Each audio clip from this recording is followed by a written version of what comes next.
When you say, you know what, I'll make a decision that, you know what, I am confident, I am secure, I am in control. But there's part of you's like, bro, you're not in control. I You're not think good it's enough. natural that you have some other little voice that kind of Yeah. battles against it, because that's the, whatever that is, the naggy voice, the negative chatter that we all get to some degree. I think it's completely normal, and I hear what you're saying though. How do you Bring it on board. bring it on board, or tell it to get lost? But so interesting how how I went like that, and you were like, bring it on board. Yeah, because think about it. If you say right now to yourself, I'm a successful DJ, there's no doubt, like, your speech and your conviction about what you say are in alignment, because you're basing what you're saying on your accomplishments, the fact that you came here sponsored on a visa, that you've played in the biggest clubs, that you have produced, that you've met and worked with all these big DJs. So you can back that up, right? But then you have, for example, in the Bible, you have the saying that let the poor man say he's rich, let the weak man say he's strong. So let yourself declare to be something before the world proves it to you. Mm-hmm. And we know psychologically that's important, right? So we have to sort of command ourselves to be something in order to create a certain level of momentum and self-belief before we have accomplished externally. But it's kind of difficult when you're looking at it through the lens of a human, not through the lens of the divine, where the chatter of the rational mind comes in. It's like, bro, you're freaking kidding me? You're fooling yourself. You're nobody. You haven't accomplished anything. You're just trying to use all of these commands and these declarations to sort of make yourself feel better about yourself. And I've been thinking about what to do with that, and I'll just tell you what I came up with. You tell me what you think. I came up with this line, which is, feeling follows command. So I think if you can command something often enough and sit with it often enough and also act upon it, it's not enough to just command. You want to bring your actions in alignment with the command. And if you do that long enough, I think you can bring the feeling and the conviction of being that on board. But to a certain level, you have to be bold in the beginning to assume that you are that, because you don't yet have given yourself the evidence from the external world to be that, right? The thing is, I can also think about the complete opposite example, where you fully immerse yourself in the action of accomplishing something without commanding yourself to be that thing that you want to accomplish. Best example is New Year's resolution. I'm going to get in shape for next year. Mm-hmm. So what most people do is an action plan. So come January, I'm going to eat clean, stop liquor, going to fast 15 hours a day, only going to eat keto and whole foods and whatnot. That's a trend, though, I think. How long have people been making that decision? That's the point. I think over 95% of any New Year's resolutions fail. That's a very interesting statistic. Mm-hmm. And I think the reason is, when we make the plans for New Year's, we tick off an action plan. We come up, write a list. We do this. We wake up at 4 a.m. Yeah. We do this. We go to bed. So we're perfect with the actions, right? We're doing. The problem is, we're trying to out-hustle and out-muscle and outrun and out-sprint an internal state that is still misaligned with what we're doing in the realm of action. And that's why we always revert back to our inner state. If we internally haven't created or commanded that image of being the healthy person and constantly evoke it and keep it up internally, that light, ultimately we'll revert back. So I think this is where you need the alignment. You definitely need the action. The worst is when people say, oh, you sit in the corner, you just tell yourself you're rich, you're strong, you're confident. You don't have to do anything. BS, right? Physical vessels, obviously, we're operating on a physical plane. But I think it's important to, at the same time, align your state of consciousness with the goal that you're trying to accomplish in the physical world as well. So this is where I think that the feeling responds to the command over time if you include the actions attached to the command. Mm-hmm. Yeah, I'm following. Yeah. So it's interesting to me how you like to have it like almost an equation. Why does it have to be one follows the other? Why can't it be? Is there any situations where it's the other way around? Definitely is, but the reason I just gave you an example. I told you if your New Year's resolution they fail, and they fail because you only operate on the action realm.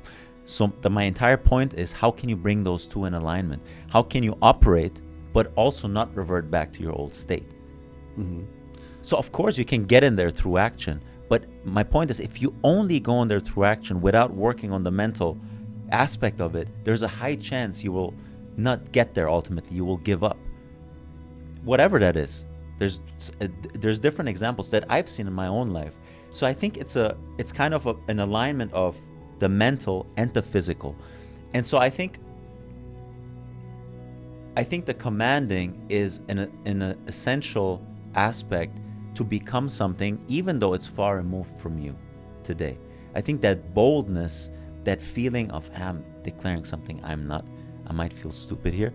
You have to take that into account, and you have to kind of accept that. Well, for 100%, yes, because you look at any successful person in any realm, success is going to be dictated by the fact that they know that they're going to fail a bunch of times in the lead up to whatever they're trying to achieve. So you're going to have to be prepared to work that muscle, the muscle of being prepared to fall over a bunch of times. And I think most people, when they fall over the first time at the gym, for example, using your New Year's resolution thing, eventually something will crop up and they don't make it to the gym, or they make a decision otherwise, and then it's extremely easy for them to fall back into their original habits. And then, like most people, myself included to some degree in various things in my life, I'll start something for a while and it'll peter off after a while. But it comes down to the thing that you always talk about. It's like your value hierarchy. Well, where do these things sit for you then? People's fitness is not high on their list. It is around New Year, and often after a lot of consumption around Christmas, people want to make some kind of a change. So they think, 4 weeks sounds about good. I can definitely do 4 weeks. And most people can probably manage 2 or 3. Maybe some people smash it, and a lot of people I'm sure do. But generally, yeah. I guess the command isn't strong enough or not necessarily not strong enough, but they're not prioritizing it. I think the value thing is actually where it's at. Yeah. The fact that also, like you say, this is something that for some people is seasonal. These are seasonal values. Come a time where I'm gaining a little bit of weight, Christmas, New Year's. Oof. It's also chaining season, isn't it? It's the time you get a girlfriend around this time of this period. About to start staying indoors more, wearing hoodies and getting cozy. Right, it's time to have a girlfriend then. And then this is something I learned from Dr. DeMartini. He talks a lot. His entire career is based upon studying values, and he says voids create values, meaning the things you lack create values. So in December, you lack a healthy body and a good-looking body more than maybe in a different time. So maybe you value that more temporarily, right? And it would be interesting to see if your motivation goes away if you've lost a little bit of weight in January and you're kind of close to where you were before you started the journey, or whatever it is that's preventing New Year's resolutions from actually coming true. But I'm wondering if there are ones that are very clearly the opposite of that. Yeah, I would say the other way around is fairly easy, man. If you feel to be strong, if you feel to be confident, if you feel to be wealthy, if you feel to be popular, if you feel to be attractive, it's easy to say, I'm attractive, I'm strong. It's the opposite when life is not signaling any of those virtues to you. Have the boldness to assume. So you're saying then That's why I'm saying that, because we all want to be something before we kind of want to feel something. We want to be something before the world proves it to us. And even from a likelihood level to accomplish whatever it is you want to accomplish, you're going to have a bigger chance if you keep commanding yourself to be something and bring your actions in alignment with that, because you're less likely to give up once an obstacle hits. Void creating values is actually an interesting one. Like sometimes people who've been through the hardest stuff in their childhood or had the hardest upbringing then somehow have this fire in them where they're like, right, it's not going to be like that. Yeah. And more so even, especially when they have a family or they have their own kids, because then they're like, right, they're not going to go through what I went through. And they go gung-ho on making sure that that's not going to be the case for their family. Very much so.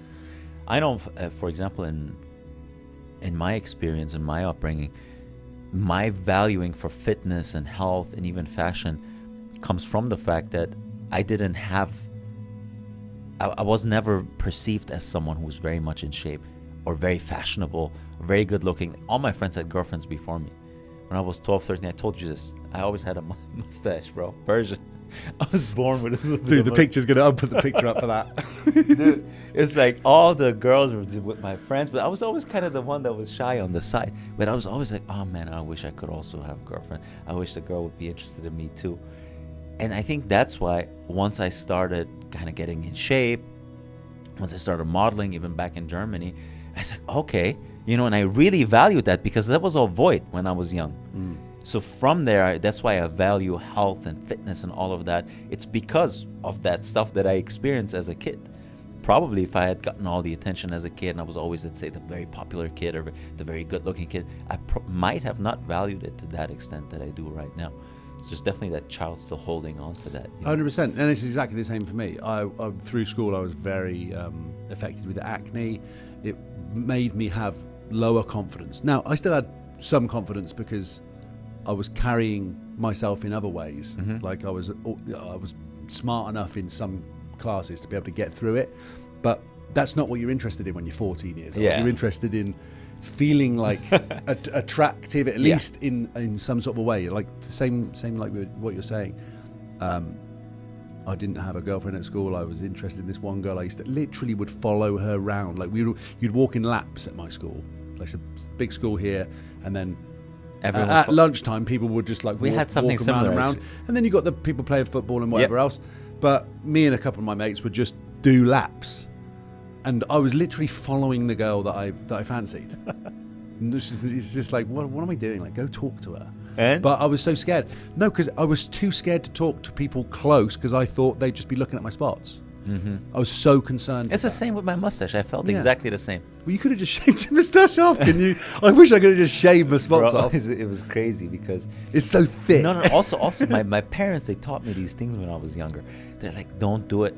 If you shave your mustache, it comes out stronger. Dude, have you heard that when you were young? Yes, I heard that. Yeah, it comes back thicker. At some place. That's nonsense. I heard it's a myth. Yeah, I even looked it up when I was. Well, I'll tell you what it is. It comes back blunt. So apparently it feels. Dude, it was crazy. And then I tried to do all kinds of stuff. I took out the scissors and I tried to cut it, but then it was uneven. It was even worse. Bro, I cut my eyelashes off. Why? Because I thought they made me look like a girl. No way. I got really long eyelashes. And one day I was just love like, long eyelashes. I know, but I didn't think about that then. Yeah. I'm just a kid thinking, oh, this is weird.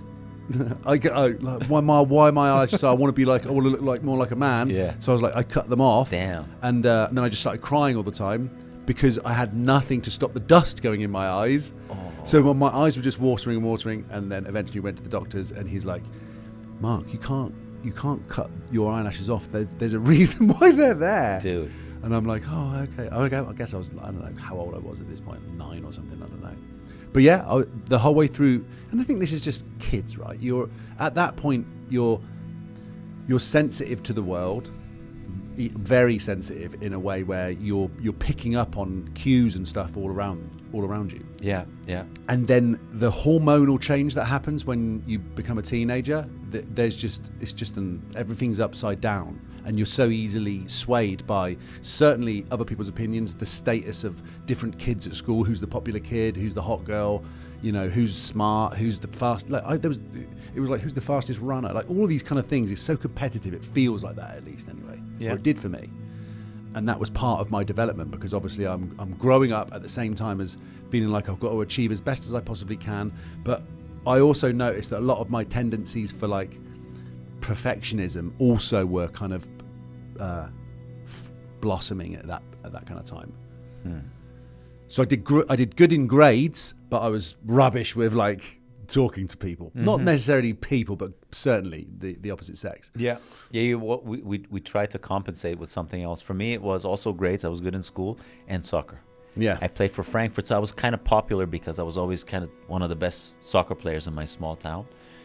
And I got a little bit of attention from that, but when it came to actually dating and getting attention from girls to be a potential partner and whatnot, I was the absolute latest, man. Latest. All my friends had girlfriends 15, 16, 17. My first girlfriend when I was 19, I think. When was your first kiss?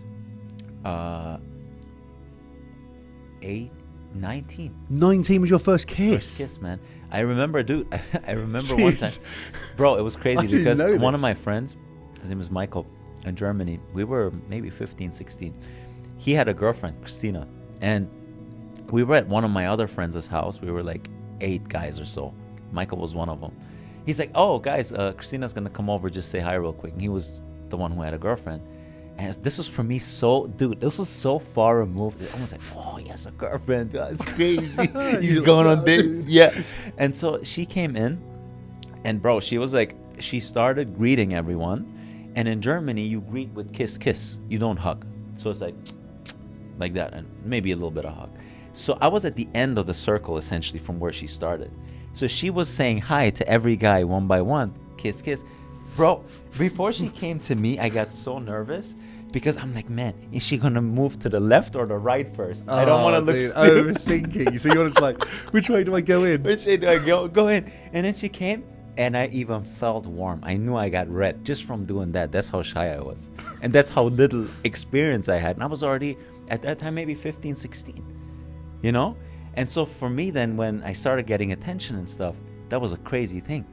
And then I just kept pushing. Let's get in shape. Let's go. Modeling, you know, because that was more attention. Let's be fashionable, like look into fashion. And, you know, a big part of that is still echoing for sure. But a good thing is that I'm kind of aware of that. And also it aligns with all my other goals being healthy. So to a certain degree, it's serving me. I know a lot of people, for example, funny enough, that at that time were peaking, let's say physically and like looks wise, they got all the attention. Yep. Dude, it's insane. Yeah. And now when I go back, it's almost like they gain a lot of weight. They don't really go to the gym. Even mentally, they feel like it's a crazy thing because now the contrast is exactly, it's reversed. And I wonder, because they got all the attention, maybe they didn't have that void. Maybe they didn't value it so much anymore when they were older. And maybe now that's the reason they're like that, right? Yeah, that's definitely the case. It's the same. Like the popular kids from my school are now not. Yeah, I mean, yeah, man. I can't name names because they might watch, but it's definitely interesting to notice that. It's almost, I'm much more happy that I was a late bloomer than having that kind of thing up front, being the man at school and then coming out and then being in the real world. Because it was a bit different. Like the other way around is kind of matching what I'm saying about if you go through the hard kind of thing first, then the other side of it is it feels like there's more opportunity, more space for growth, more. But I wouldn't have said that if you'd have asked me at the time. If you'd have asked me at the time, I would have been like, take these away, take the spots away, give me confidence, make me the most popular person in school. For sure, man. Especially At that age, you're only defining your identity based on what other people think of you. Only. Yeah. I mean, you're still a kid. Your brain is not even developed. So you're like, I am only what other people say that I am. Am I strong? Am I good looking? Am I good in school? Am I good in soccer? Am I popular? Am I funny? It's only what other people tell you, right? So you would absolutely, I would have done the same thing, man. Mm-hmm. But that shaped me. Having been an ugly duckling shaped me now. Like being, I'm not gonna lie, it was not like I was a black sheep, but I was definitely like a spotted sheep, clearly. Yeah. But that's the best bit of it, you know. Then you get to and when I got to college, I took Roaccutane, just to make this, like, to finish this story off. I had the work that Accutane works by pushing all of the crap out, which was difficult for me. So I was like pushing it, and they're like, "You're not supposed to do that." Obviously, also it's like, be careful because side effects, suicidal, It's crazy, this drug. But 3 months of hell, then my spots go, and all of a sudden I had this newfound confidence. And this was also the time when I really started taking my career to another level, which wasn't a career at this point, but it was me being like, oh, now I had this newfound confidence, I'm going to take acting lessons, which I sucked at, absolutely awful. I think I'd be better now, but back then, again, I was doing it for the wrong reasons. I felt like, oh, okay, got the confidence, let's do it. She's a hot girl, I'll go into acting class with her. I'm in the class and I suck because I started thinking about stuff too much. I got too concerned with, again, how how is this going? Is this going good? Is everybody happy with me, kind of thing? Rather than just being.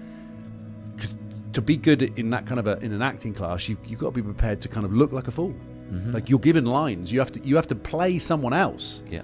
And if your identity's too stuck within what you're trying to build yourself, or if you don't have an identity yourself that you truly believe in, then the rest doesn't translate. Yeah. Then you only act based on expectations, and you're too conscious about what the other people think of you, and that takes away from your performance as well in acting. The best ones are the ones that are that in the moment, independent of how you see them externally. Mm-hmm. But I think that's normal when you do that in the beginning. I've had acting classes, and I've even had a photo shoot where I had to act and scream, and I told you that before. And 15, 20 people around you, and you're the only one screaming, and everyone's quiet. You can hear a pin drop otherwise, you know? Mm-hmm. And you're like, and then, okay, next take. Yeah. He's like, dude, what did I think? That's a very normal thing to do. But dude, how important that is for your personal development is crazy. Mm-hmm. I've never done anything where I felt so naked before. Yeah. They're the best moments, bro. I saw a picture of myself recently, like a picture from junior school, which I hadn't seen before. Like it gave me back the memory of that moment. And I was stood up in assembly. There must have been, 150 kids. Junior school, so I'm 10 or something. And I remember, and I all of a sudden was like, oh, I remember that moment. I was so scared because you got to stand up in front of 150 kids, and then you got to read out whatever it was. I don't even remember what I was reading, but I remembered the feeling. Yeah, you remember the feeling. I was right back there, and I could see me like this, in the middle of whatever I was saying. Scary, man. It's scary when you look back at those. But when you can do this now at an age where you're more conscious and aware of being afraid of doing that.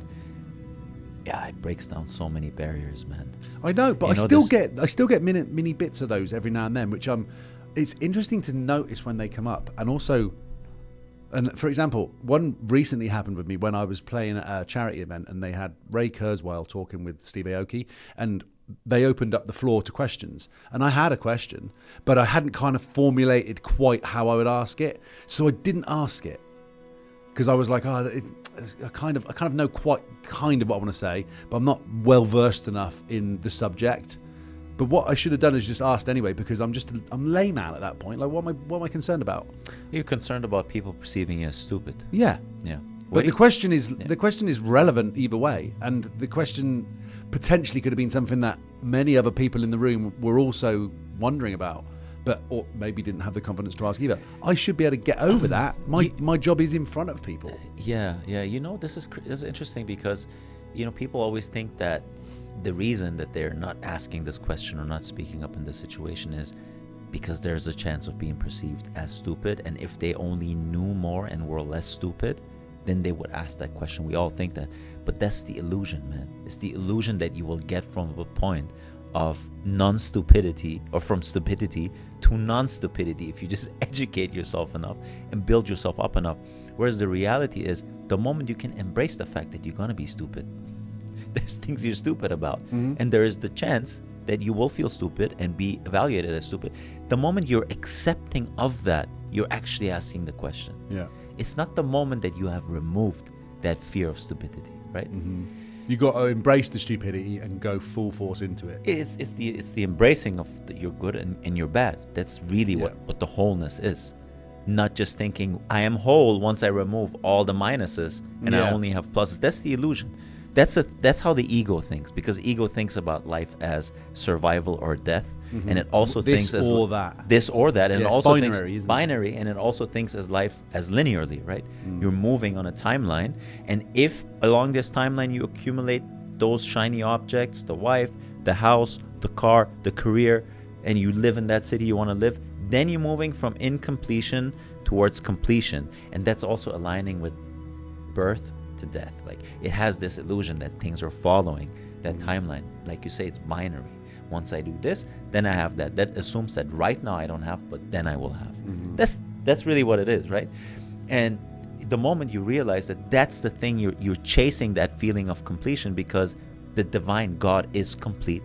So subconsciously we're all seeking that wholeness again, but we're attaching that wholeness to that linear timeline, and the accumulation of the shiny objects that will then yield us that completion, which is the complete illusion. Yes, it's the complete illusion because we're so just immersed in the world, we forget the parts of it that we don't see, like the air that we're breathing. Mm-hmm. You know, like you miss out on all of that. Yeah, well, I know this even now looking back at my life. I would have thought, oh, well, the moment I move to America and I get my green card and I have a job that I love, which right now I have all of them, plus some, you're going to feel complete. That's the illusion. And now you're thinking, oh, the moment I have that house I always want, the moment, I drive that car I want, then I'll be complete. So it's always this chase this chase for completion that never feels like it's completed. And the reason for that is that completion cannot be found externally. We're attaching a feeling of wholeness to circumstances, events, conditions, and people. That's why the Buddhists call this world the world of Maya, because it's so good. It's so good at fooling us that we will feel that. I had a response to your question the other day. So just for reference for anyone that's watching, we got back from Scottsdale. We're looking at this gorgeous sunset, and then you say to me, because some people are taking pictures of it, you say about, oh, do you think would a Buddhist take a picture of that, and would that not be attachment to the moment? That was my question to you. Yeah. And I actually think I got the answer to that, and I think the answer would be they wouldn't take the picture because they'd be in the moment, experiencing it. That's what I asked you that in the moment because that was my intuition. Yeah. I wanted to see what you think of it. I had to think about that one for a while because I was like, well, why would they not have a phone? And then I'm thinking, it'd be different levels of Buddha, different levels of Buddhist. Yep. Maybe a fundamentalist wouldn't, and a more liberal Buddhist. But I'm it's conjecture at that point. I'm just fiddling with stuff. Yeah. The answer is no, they wouldn't. They would just be in it. And do you know how I know that though? How? Because I experienced it this morning. I went for a walk with my life coach, and I thought to myself, oh, I want to send a picture to my mum. She loves him. She loves following his story and and she knows how much of an impact he made on me. Mm-hmm. So we went on this walk, and we had deep conversation like we always have. Just a tremendous man. Walked all the way there, walked back, said goodbye to him, gave him a cuddle, walked, and it must have been about 5 seconds, and I was like, oh, I forgot the picture. And I looked back, and he was walking off, and then I got back to mine. He texted me, I messaged back, and I said, oh, I forgot, I wanted to take a picture. And he said, yeah, I thought the same thing, but we were both so in the moment that it didn't matter. Yeah. And I was like, oh, that's better than that. And the whole of the conversation was around that too. Like he mentioned something as we were walking. We saw something that caught our attention out of our eye, a bit like a barracuda would, the shiny object. Oh, what's that? It's something. Sometimes you can be in the middle of something and something else will come by. It's up to you whether you pay attention to that or not. And you walk the Las Vegas Strip 7 o'clock in the morning, and there's going to be a lot of things that will distract you. Some strange characters walking around, but you have to kind of tune out of them a little bit. And or not. Maybe you don't need to tune out of them, because if you're really like in the conversation, it almost doesn't feel like you even notice some of those things, or that it's almost, I don't know how to describe it. But anyway, yeah. He saw the shiny object, which was the big pinball building, and he mentioned it in the conversation. He said, "Oh, just for a second, have you been in there? Like, what's it like in there?" And I was like, "Oh yeah, it's kind of cool. You probably like it. It's 80s style, da da da da." And then he was like, "Anyway, let's get back to it." So we got straight back into the conversation. We kind of like paused it, like almost like it was a Netflix show, and then we were just like, "Sidebar, was it a pinball?" And then we carried on our conversation, and it was almost like that didn't exist. But he used that as an anchor to bring back the point of, well, we could have gone and checked that out, but he said, I'm content with the situation I'm in at the moment. The experience I have is I'm connecting with you, and I'm connecting with somebody I haven't seen in a while, and we're having a deep conversation, and we're getting to points that we wouldn't get to have if we would have been pulled away by some shiny thing that we saw. And I think that was just something that stuck with me, because we've had conversations many times where time stands still. Well, we don't know how long has gone, and that's the absolute juice of the berry. Yes. And when you can have those kind of conversations with people, you just notice that none of it matters. I think that's how you know you're in the divine moment. A pure moment. The more you have those, I think the more meaning you have in life. Yeah. and the more fulfilled you will Yes, feel. absolutely. The more fulfilled Because you time feel. space goes out of the window. Yes. The Time more sp- whole you feel. Yeah, Hey, that's the phrase, isn't it? Time flies when you're having fun. absolutely. I said to my mate yesterday, I've known you for 10 years now, bro. He's like, what? That's crazy. Da, da, da, da. It does fly, though. And it can also feel like it's taking ages for some people if they're in a phase of their life where they don't have a purpose. Oh, for sure, man. This is the thing, man. Like, if you are doing something that you're identified with in the moment, I think that's where you're getting these moments of meditation, really. That's what it is. Because you're so hyper-focused that anything that's going on around you is essentially excluded from your vision and from your attention. And that's why, for example, when I had jobs in Europe that I didn't like, the classic 9 to 5, you go to the office, you can't wait for it to be over. You were only really doing it because of an expectation, right?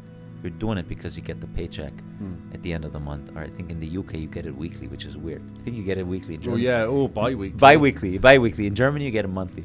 So, it was collecting the paycheck. It was the expectation, but I wasn't really identified with what I was doing. So time was going very slowly. It's like, when it's time to go? Yeah. When it's lunchtime? And now let's look at the polar opposite, which is exactly what you're saying. You know that you're on the right track in life where you don't have that thought of when is it over? When can I go somewhere else? When can I change the circumstance? You just want to be here and nowhere else. And the more you can set your life up to be in those moments, the better off you'll be. The more meaning, the more purpose you'll find, right? Mm-hmm.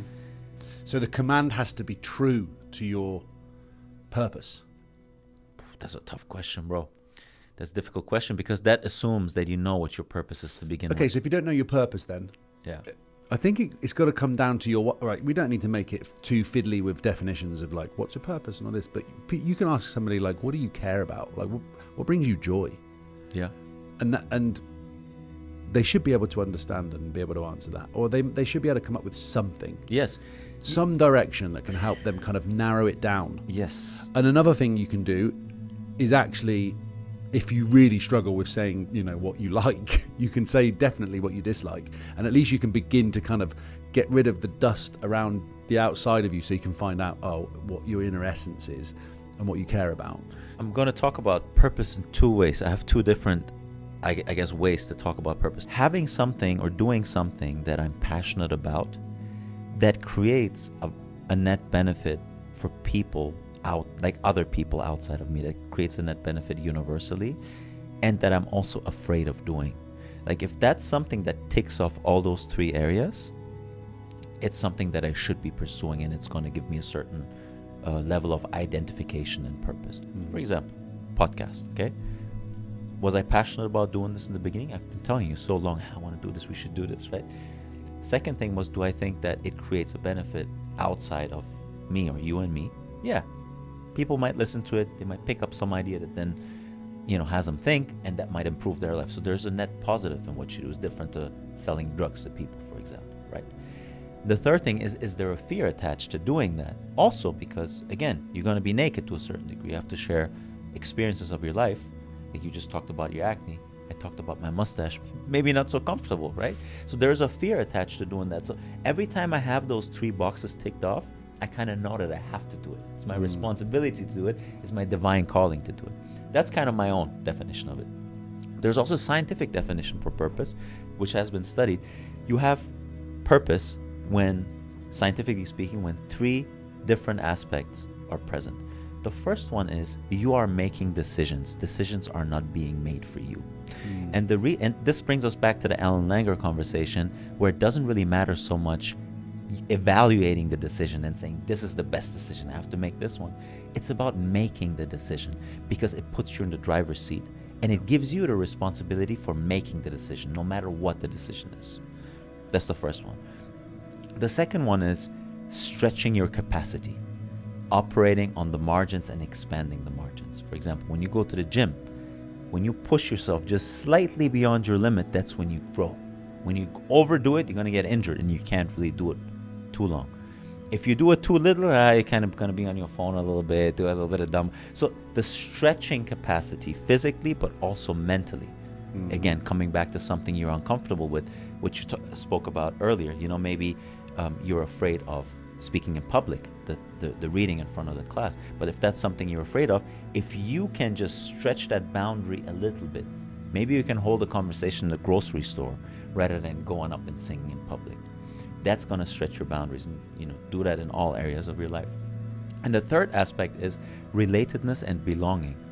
The more you have a feeling of being part of something that is outside of you, contributing to a group, other people enjoying you and you enjoying them, then that's the third part of purpose. And I'll give you a fourth one. That's my own. That's not scientific. I thought that I was thinking about those three, and I thought the fourth one that was missing for me is my own self-belief in my ability to accomplish anything that I want in life. And that goes back to a related theory, but it's not directly part of the 3 points of purpose. It's Badura's self-efficacy theory. And he predicts positive outcomes based on your own self-belief. The more you believe you can do something, actually the more likely you are to score higher on tests, make money, accomplish goals, etc.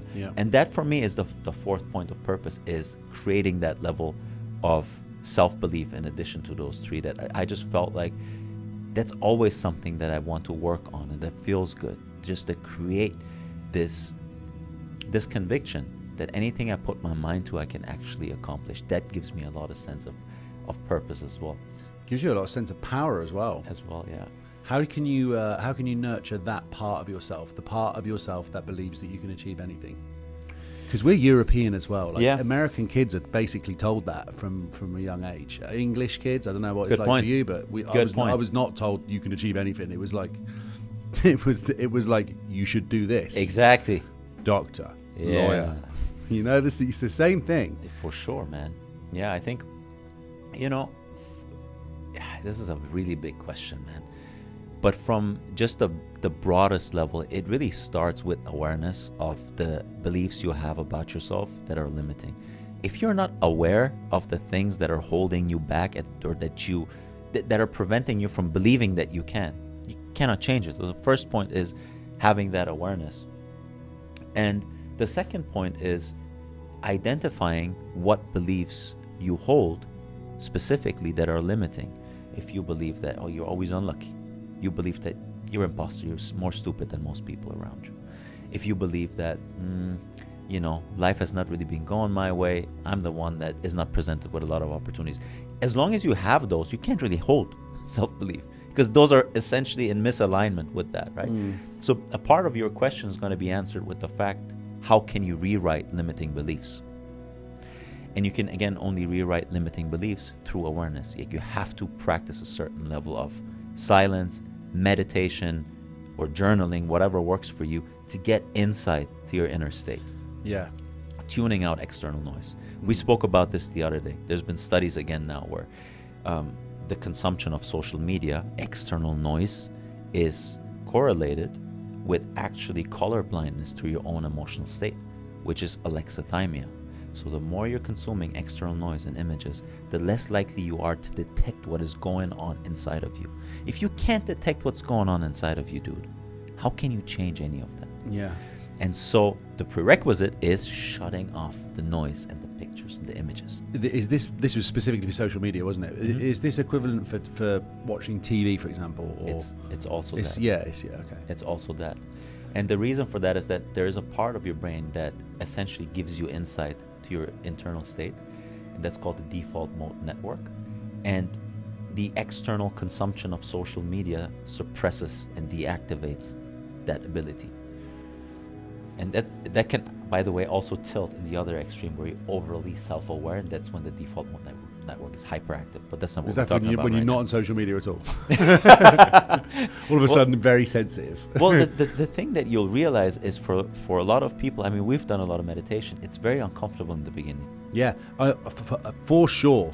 Many of my friends are like, "Oh, I've tried it. It doesn't work for me." I'm like, "You haven't tried it then. You gave up." Yeah. Well, because I've got ADHD, I couldn't think. No. It's going to help you the most then. You really, really just sit for 5 minutes. Just do that. Put your phone away. 5 minutes. Yeah. Please try. I wish people would try, because I absolutely can't agree with you more. I would 200% agree with you.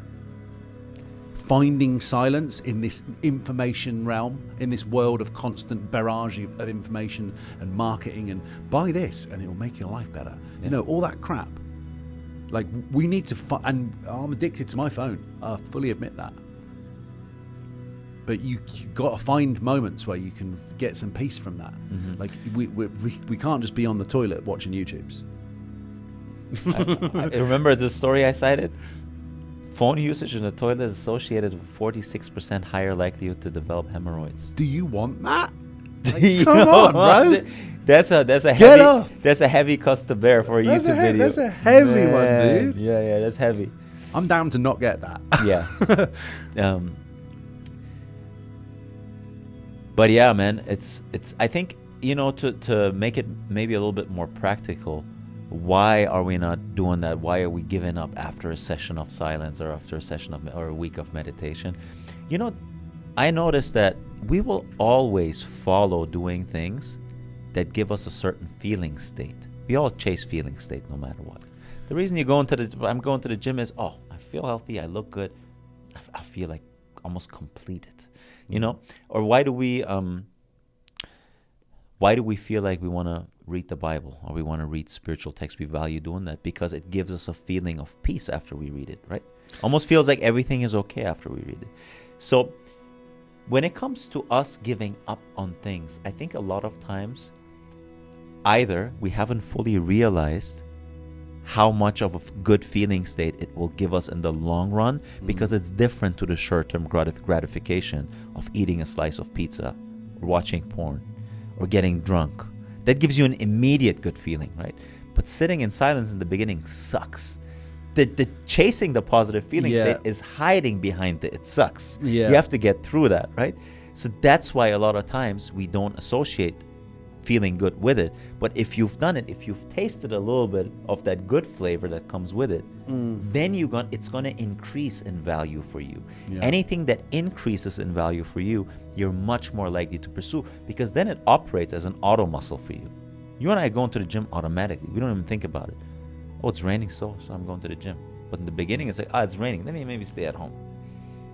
You know, if it's not profound enough, if it's not solidified yet. So I think that the question is always, how can you get those practices to the top or to the high level of your value hierarchy? If you can rewrite your value hierarchy, you can rewrite your reality. Yeah, I agree with that. That's a bar. You can write that down. You can write that down. And the thing with the values, I've thought about that a lot, is our value hierarchy, everyone's value hierarchy contains all the good stuff. Everyone wants to be healthy. Everyone wants to be wealthy. Everyone wants to be loved. Yeah. Everyone wants to be loved. But there's this one thing in the value hierarchy that is often overlooked, and I saw that in my own experience. You wanting to be right about what you believe to be true is always going to be a large chunk of your value hierarchy. And more often than not, it sits at the top of your value hierarchy.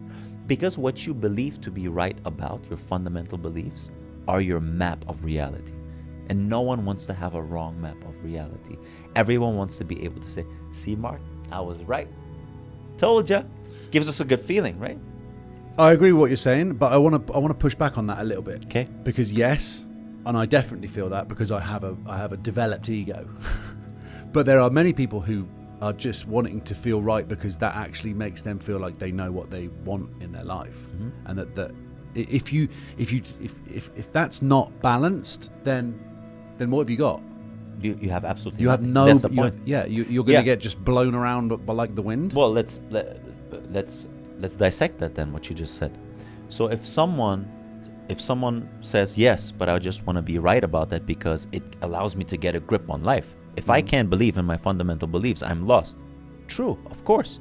That's why we're forming fundamental beliefs. Fundamental beliefs are formed very early on in life. You experience a certain level of upbringing, a certain level of environment you're brought up in.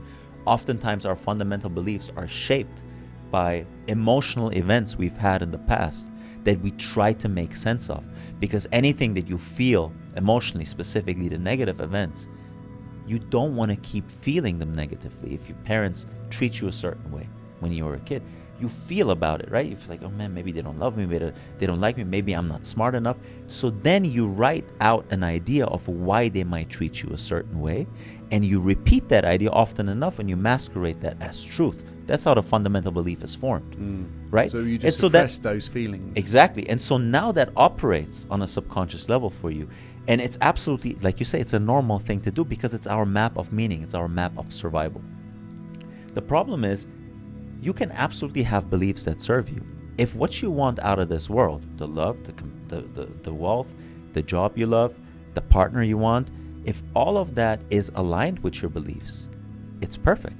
Because if you believe, I'm lucky, I'm strong, I'm intelligent, I'm charismatic, the world is my oyster, then what you want and what you believe is in alignment.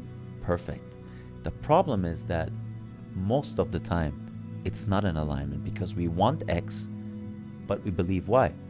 We want love, but we believe the opposite gender is trash. We want we're wealth, not worthy for it. or not worthy. Cetera, Exactly, yeah. exactly. So that's the problem. And this is where in the value hierarchy, being right about your fundamental beliefs is always going to be there because like you just said, of course, we want to be able to rely on our map. The problem is if you have written a map based on your past experience that served you during that time to get through it, there is no guarantee that from now on forward, it's going to serve you. It might just be controlling you. Mm-hmm. And then the question is, how can you rewrite your beliefs? And again, it comes back to being aware how those beliefs were formed. That's why I always say you have to get a PhD in studying the echoes of your upbringing. That's the most important book anyone can ever read. Read the early chapters of your life, even the chapters of your parents' life and grandparents' life, because all of that is trickled down. And the moment you understand, you have to understand how it's formed. It's not enough for you to give someone information. That's a realization. It's an understanding that comes from you facing the thing you don't want to face. And that's why so many people have a problem sitting in silence, because a lot of these things start to bubble up. Bro, it's like it starts simmering up and it's like, oh, this is not working for me. It's like, I can't focus. Because the mind is smart enough to distract your rational mind, your ego. It just, oh, this is not for you. This is bullshit. Go make money. You know? So this is this is just something where aligning your beliefs with what you want, it's fundamental to you getting your desires. Otherwise, it's not possible. Or it's happening with a lot of effort and internal conflict, which at the end of the day, even if you get to your goal, you're not going to feel content. Yeah. Yeah. Great points. Meine Bruder. Meine Bruder. Meine charismatic, good-looking British Bruder. A handsome, no mustaching No Bruder, mustache. killing it on the pitch. Let's go. Let's go, bro. Bro, you articulated that really well. I think it's I think yeah, I don't know what else to add to that, honestly. Well, we said feeling follows command, which assumes that if you tell yourself to be something, ultimately conviction will follow it. That's what we mean by that. And if you just act upon your commands, ultimately you will build that level of self-trust and self-confidence as a result of doing things, not just saying things. And the fact that in the beginning, when you say something before the world proves it to you to be, you're going to feel a certain level of stupidity, but you have to embrace that. And ultimately, that's the ultimate level of courage, because you are courageous enough to feel stupid by telling yourself you're something before the world proves it to you. And you're doing that because you know the feeling and the actual realization, the external world, will follow that command. So to that regard, you're courageous because you're facing your fear of feeling stupid or other people perceiving you as stupid. But I think that's the ultimate act of love over fear, because you know that you're walking with faith. And faith, biblically speaking, is the assurance of the things hoped for. You hope to be rich, strong, wealthy, but now you're actually assuring that you are the thing that you hope for. And that's why faith has the boldness and the command embedded within it. And faith, fides, Latin, comes from fides, actually means to persuade. It means to trust and to persuade. So to that degree, you're self-persuading. So faith is really more than just hoping. It's actually not hoping. It's actually collapsing into being right now and today before evidence externally presents itself. Yeah. And, and I think that journey in itself assumes a certain level of self-honesty and it assumes a certain level of self-awareness and self-discovery. And I think that's where the unfolding of your limiting and the looking at your limiting belief and shining light on them comes into. Because in order for you to see what your limiting beliefs are, you have to be aware, you have to be self-honest, and to be both of those, you have to be courageous. So you have to be able to sit in silence and look within it. And for that, you need to use willpower, because there's going to be a part of you that's going to try to move you away from that, because it's uncomfortable. So to that degree, it's your willpower and it's your choice. And I think for me that it made it easier to walk in faith with something transcending me as an individual, to face that. Because I think if I only walked as Puya in this fleshly vessel, I would have been much more likely to completely shy away from those echoes of my upbringing. Yeah, as you were saying that, I was thinking about like literally anything that you want to achieve that you haven't achieved yet has to come with some level of sacrifice. You've got to be prepared to sit with it and commit to it and be consistent with it. And that can go for meditation, it can go for going to the gym, it can go for learning to play the piano. It's not something that's just going to land on your lap, and it is going to be difficult. Yeah. It's going to be hard. You're going to want to quit, but you've got to carry on through it. Well, and that also dictates how much it actually means to you. Like, you'll notice what your priorities are by what you stick to. yes. So are you really then vet yourself? Is what I'm doing what I know I'm capable of? I think that what you said is spot on, man, because really what it comes down to, especially when it comes to looking at your fundamental beliefs and rewriting the limiting beliefs, biblically speaking, it's the death and the resurrection. Because you are essentially your fundamental beliefs, quite literally, because your reticular activating system seeks out and finds it. Seeks out evidence for your fundamental beliefs to be affirmed, right? Yeah. So the way you see reality is based on the lens of your fundamental beliefs. So in that regard, that part of you needs to die in order for a new set of beliefs, some or maybe all of them, to resurrect. You have to die to your old self. To your own self, because the belief is the precursor to your thoughts, to your ideas, to your perception, to your emotion, again, to your interpretation of reality. So to that regard, you're going to have to be willing to let go of that part. And that requires ultimate courage, because it's uncomfortable, it's very painful. And again, we are species that don't like uncertainty, because we operate from a physical vessel that is threatened by natural selection and potential genetic exclusion. So we want to hold on to what we have because it signals certainty and survival. So you have to be willing to walk in faith, which is where the connection with the divine comes in, makes it easier to do that. Do you believe in the phrase, a leopard can't change its spots? Or do you believe that absolutely anyone can do this? I don't know about the leopard, bro. but in terms of people... You heard that phrase before, though, right? I haven't heard that phrase. You've never heard that phrase? No. Okay. We don't have anything like that in German, actually. A leopard can't change its spots, is the phrase. Yeah. Okay. And I guess the translation would be a human can change his fundamental beliefs. Yeah, you know, you might be this. You may go to the gym for a while, but you're always going to eventually fall back into your original patterns. Yeah, it's the way you're kind of operate. I don't agree with that, because I absolutely.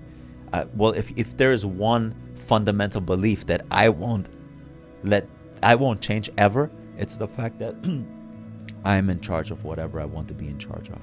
There's absolutely nothing I cannot do. That's a fundamental belief that I hold. But you've never experienced anxiety, for example. Oh, I have experienced a lot of anxiety, man. I've experienced a lot of panic attacks. In those moments, you weren't as clear as this, were you? Well, in moments of sheer anxiety, you begin to question your reality. For sure, but those moments were the thing that actually put me on a path to explore myself. That was the reason I started that. I think hardship, panic attacks, and difficulty is the gateway to heaven. It's an opportunity for you to level up, because it's a signal from the divine that there is something within you that you could extract and level up to that you're currently not doing.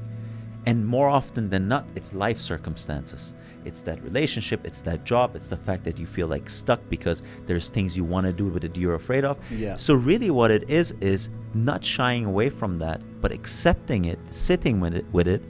And again, using that as a mirror or as a shining light to your internal self and figure out what it is.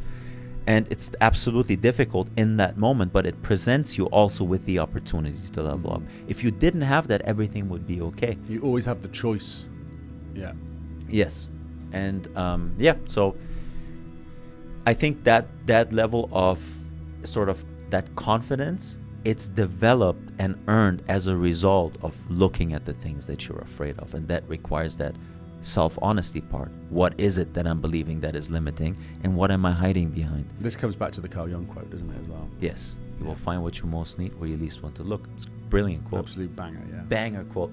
Sums up a lot of spiritual, esoteric teachings, and even science, exposure therapy, and all of that can be summarized with that one phrase.